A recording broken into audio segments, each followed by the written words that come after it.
Hi, I'm Deborah. And I'm Kimberly. And we are bringing you another exciting video about our authoring process. So we are writing a book called Waypoint. Mm-hmm. And this video is about co-authoring because that's what we decided to do. And we thought we'd tell you a little bit about the pros and the cons and let you decide for yourself if it's something that is for you and somebody else. And somebody else. You can't do it by yourself. Alright, so we're going to tell you the pros and the cons. A pro of co-authoring is that it is faster. It's a faster process. We wrote our book in 2.5 months. And I think that's pretty quick. Yeah, seemed quick. Another pro is that you get shared ideas. So when we were talking about plot and really thinking out the overall story, I would say, what about this? And then she would say, yes, that sounds great. Or, yeah, but maybe also this. And so you just had somebody to build that plot with and that could immediately see if there were holes in your plot. Yeah. And I think a lot of authors may not realize that there's holes in their plot until they've already written the whole book. And we had the advantage of finding those early. Yes. And so a con on our list is you might experience a difference of opinion along the way. Mm-hmm. Never us. You are a team of two. Never us. We've never disagreed at all. But I would think that there are some writers out there, creative types, that get very protective of their ideas and have a hard time working with somebody else to make sure that both people are happy with the final product. I was not great early on. I think that really... She hides it really well. It was... Well, there was one instance where an italic got changed, and I was like, what? It was the smallest thing, so... We've gotten past the minutia, but yeah. If you're somebody... It gets easier. If you're somebody that is really protective of all of your ideas and have a hard time, sort of letting somebody else share in that, or maybe even their opinion turns out to override yours, that I don't know. That could be hard for you to let up some of that control. Yeah. All right, so that's the one con there. So we'll talk about a couple more pros, because really the pros outweigh the cons, but we'll get to it. Yeah. So the next thing is that you get to hone your ideas before you write. So we talked a little bit about you share your ideas, but you also get to really test them out before you have put your pen to paper. So, just having somebody else to say that sucks, or that's really good, or here's how it can be better. Yeah. Yes. So that's all really great, and you haven't wasted a single minute of actually writing a bad idea. Mm-hmm. Or as long as a bad idea as far as two people decide. Another pro is that you have a built-in beta, so you're not... Yeah, if anyone's ever gone through the beta process, you know what that's like. Most of the time, you don't beta until you're done with your book and you start sending out chapters. But you can talk a little bit about how we've actually managed the beta process internally. After one of us completes a chapter, the other turns on track changes in our document, and then every alteration has to go back to the original author, and they have to approve or reject it. So. Yes. Yeah, every chapter gets edited immediately. We have other beta readers that we have worked with in our story that we've sent out chapters to and get them back, but none of those chapters have gone out to one of those beta readers until your co-author beta reader has already seen it and found plenty of things that we're glad that they didn't have to see. Yeah, so an outside person isn't getting a raw copy. They're getting something that's been looked at a few times. Yes. Another con is that your baby gets ripped up constantly. So what we were talking about before is about being able to have that built-in beta reader is a good thing, and it's also sometimes a little sad because everyone knows when you're creative and you're writing something that you're putting a lot of your efforts into and that you care about, and then you hand it over right after you've put a lot of that into it to somebody who's there to rip it up. Yeah. I think a lot of authors, if you're an author of one, you've written your entire story, and then you hand it over. And so the whole time you were writing, you probably felt pretty awesome about yourself, and you kind of get to keep feeling good about it before somebody has really told you that maybe it could use a lot of work. But we don't have that. When you're co-authoring, you immediately get somebody to tell you that maybe this is not quite right. Of course, we're both brilliant, so mostly it's not been torn to shreds. Yeah, So. This is more kind of on the beta process that you get instant feedback from an invested party. So, so when you gather up betas, and our betas are great, but when you gather them up, they're not as invested as you are. Right. So, yeah, I mean, really, while they're interested, they're not invested at all. They could drop it at any time. yeah, they all have lives. They all have lives. But it's not their product. So having a co-author means that the instant feedback you get is from somebody that really cares about the product, because their name is on the book too. Yeah, either it would happen, our beta in process, our internal one would happen immediately, or it would be within a day or two. So, instant feedback. Yes. Oh, the next one is another pro. Yes. That you get to be a fan.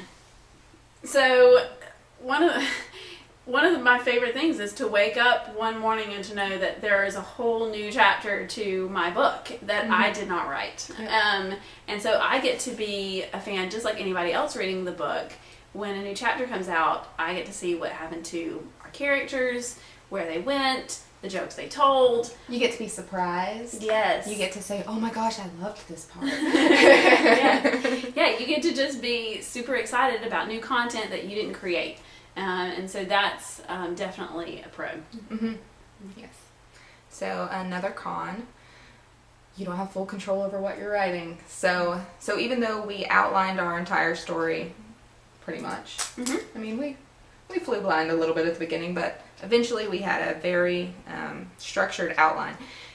Still, someone else might imagine that differently than you. So like a setting might have changed. You might not have imagined them at a gas station, you might have imagined them at a store or something. Right. Yeah, all the bones are in the outline, but a lot of the fleshy details, when we're outlining, may look like one thing to me and something else to her. And of course, once she actually puts pen to paper, I'm thinking, this is not what it looks like. Went a whole different direction. And then you think, and then you start saying, well, I really pictured it like this. And most of the time, I mean, the differences that you have are inconsequential. And, it's fine however the other person imagined it. But if maybe it changes the tone of something, or if a conversation really took it in a direction that you didn't think it was a good direction, you may have to actually talk about that. And then we've kind of given control author to author. Like if I've originally created a chapter, the final say so is mine. Yes. When the opinion comes in. But the truth is, the opinion that was made is on, even though it's not that person's original chapter, it is still their book. And so the opinion that you have of something that's in your book gets overruled. So it doesn't happen that often, but it could happen. And if that's something that would bother you, that could definitely be a con. So next is that you get half of the expenses. I know we're talking about the story, but now we're talking about, money. I think most people who have done any investigation into self-publishing know that you're putting out a lot of money. And I think even when you go traditional publishing, you're going to put out some money if you want to get it to look right when you send it in. So you've got editors, and for us self-publishing, we've got the artists doing the cover art and the formatter and proofreaders and all of those expenses. We get to split them between two different people. Yeah. So it doesn't seem as bad when you're looking at half. It's still bad.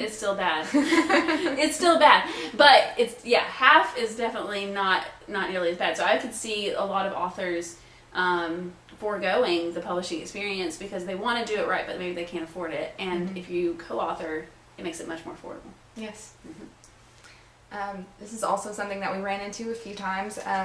You have you have help whenever you get writer's block. It took me a long time to get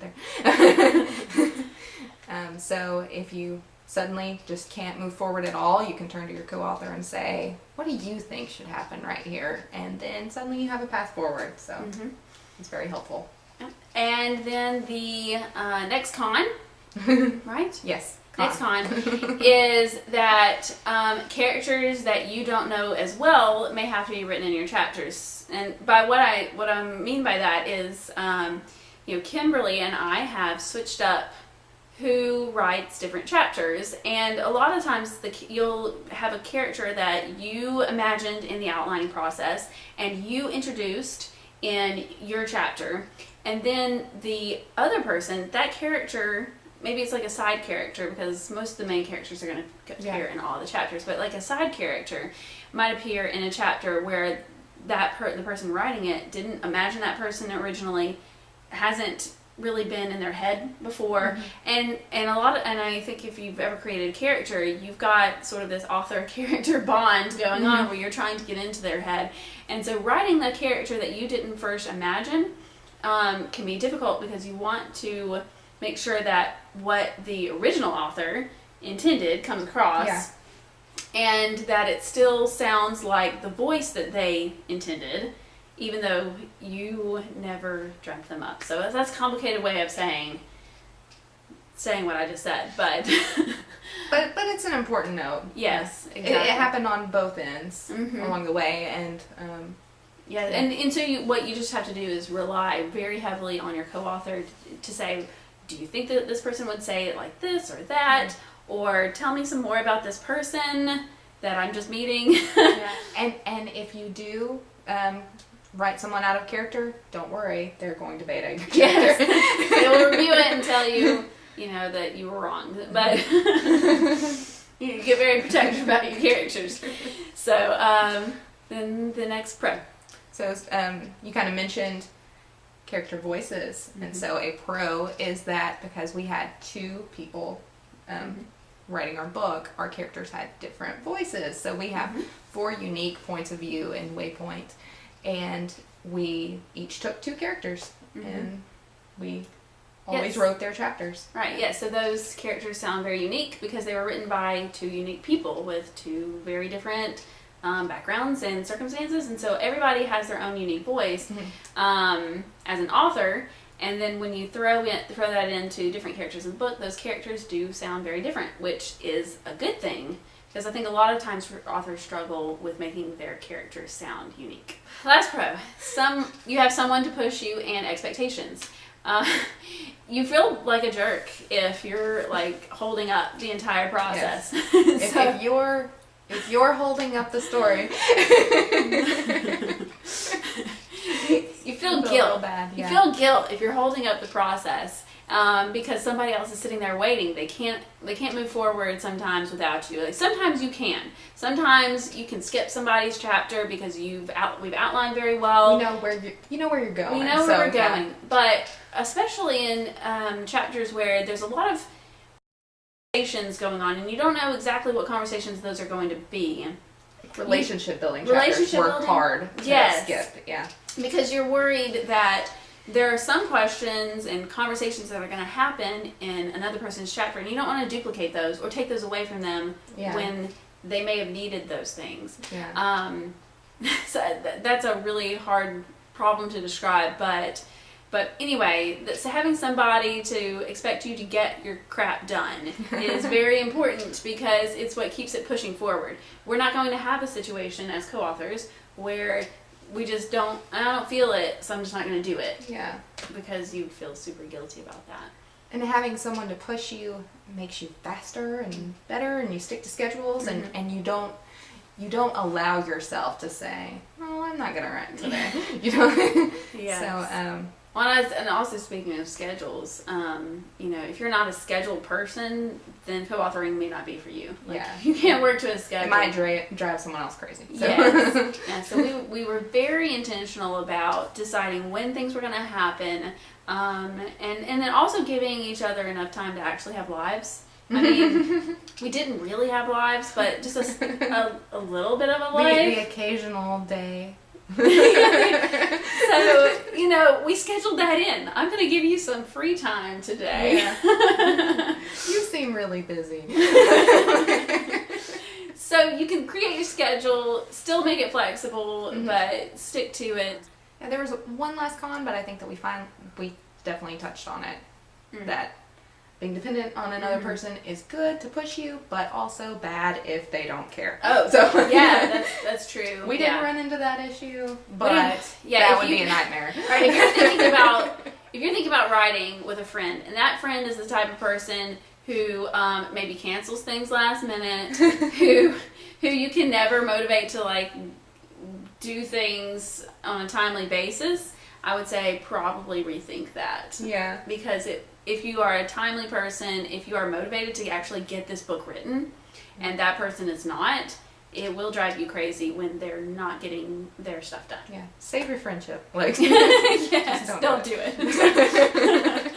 Absolutely. All right. So anyway, I guess if you have any questions, or maybe if you know of some pros or cons to co-authoring, if you co-authored something and you've got some different experiences than we do, I'd be interested in hearing what that was like. Tell us about them below. And ask those questions, because we're going to run out of content ideas pretty fast if you don't offer us some. I mean, I don't know. Maybe we'll come up with stuff. But all right. Thanks so much. Bye. Bye.